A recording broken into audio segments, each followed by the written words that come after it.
Hi guys, Sam here, and I've been kind of busy with some projects, as you could see. And this video I wanted to put out, it's kind of more for me, but I figured I'd like to show you guys. It's the TV interview was released, so here it is.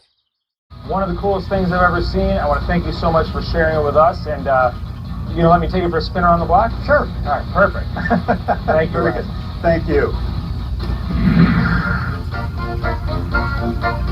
All right, Scott, we say a lot of cars are clean around town, but this is probably the cleanest car I've ever seen. What are you sitting on here? I'm sitting on old Shower Power, a car I built from a original 4-foot bathtub. How do you get the idea to do something like this? When I was 11 years old, I built a model kit of the twin bathtub car, and this was in 1969, and I said to myself, someday I'm going to build my own version of a bathtub car. Fast forward 50 years, and here it is.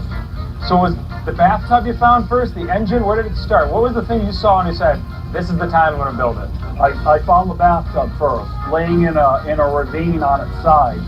And right then and there, when I saw it laying there on its side, covered in dirt, I knew that the concept was going to come together. Inspiration struck right there. That's right. How long did it take you to build this? 2 years. 2 years? Yeah. And what was the hardest part of putting this together? Cutting the bathtub, cutting into the cast iron is really tricky. And then just designing the whole frame and everything and making so it had perfect proportions. Now it's got a V8 engine on it. Yeah, Chevy V8 283 out of one of my old race cars. Can you really drive this around? It's built to run and drive. It's never been fired up, and its purpose in life is what you see today. It's a show car. And I gotta imagine everywhere you go, you probably have a bunch of fans. It's a huge hit, this car. Yeah. And so much so that there's a tiny little model, look, to scale, sitting in front of it. Yeah, Where did that come from? Right. That came from a friend that I just found on Facebook. Lo and behold, he showed up yesterday and he handed that off to me. Oh, so, just got it yesterday? Just got it yesterday. Yeah. It's a great addition. It's fantastic. I love it. You get it out to a show. What was the initial reaction from the first people who saw it? People's minds are really blown because it's totally different from what anybody else has seen. Does it transport you back to that first model that you made? It does, totally. Yeah. I never left the 60s. Yeah. I'm stuck in the 60s. It's a great decade. Yeah, it was fantastic. Scott, thank you so much for showing us. Absolutely wonderful. Thank you. I appreciate it. All right, Sam, either you are gigantic or this is tiny. Well, which one is it? I am gigantic. No, this is tiny. It is a go-kart. Me, my brother, and my dad made it out of 3 wheelbarrows and a metal cabinet. And we had to extend the frame, of course, to fit the body in, because we kind of built the body first and then the frame. What gave you the idea to do the wheelbarrow thing and then we got cabinets and spare wood and everything else? So we actually have a YouTube channel, and we built work on cars, but we also built like a go-kart out of wheelbarrows. So my buddy started getting me wheelbarrows.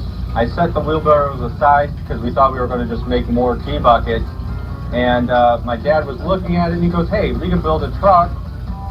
We got lights, all the lights work, wagon for bumpers.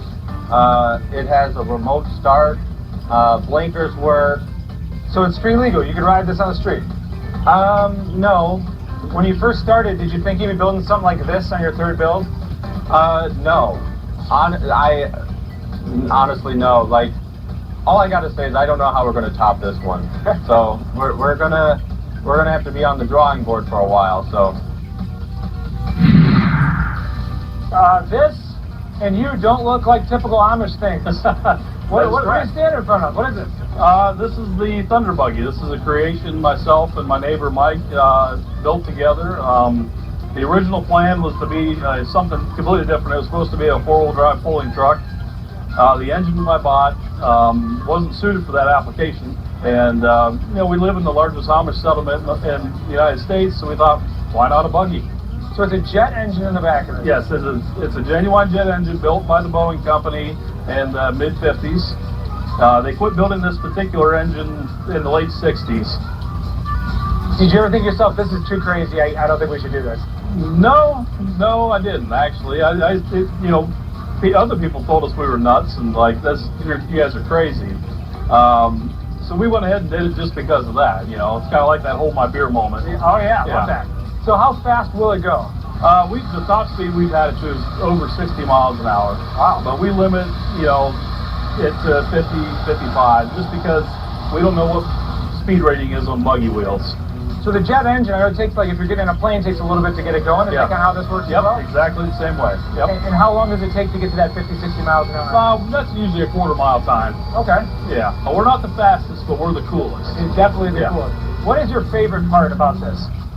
These are two things that should never be together, ever. For the initial build, we wanted to be as true and authentic as possible, and be respectful at the same time. And you know, we reached out to some Amish people that we knew and got their blessing, and you know, they really embraced the idea. And for those who don't know and don't live around Amish people, oftentimes you'll pull up and they'll be on the road and you have to kind of wait because they're moving a little bit slower. Yeah. Have any actually reached out to you and said, hey, let me get one of these bad boys so I get people off my back end? Well, the very first place we debuted this was at a steam show in Holmes County, and it's primarily, you know, attended by Amish. There was probably 600-700 Amish there, and we got mobbed. There was this, I just kept seeing this little old Amish man standing around. I never talked to anybody, never said anything to anybody else. And later tonight, I kept telling Mike, I'm like, Mike, this guy's making me nervous, you know? So I went over and asked him, I said, hey, you're making me nervous. What are you thinking? And he said, son, he said, I'm 84 years old. If I was a bit younger, I'd have you build me one of these. So I knew right there we were in. You're the Elvis of the Amish. Right, yeah. Hope you guys enjoyed that video, and sorry the audio wasn't the greatest. My sister filmed it off her TV, but as always, make sure to like, subscribe, leave a comment. I hope you enjoyed your cruise down to Lashman Road.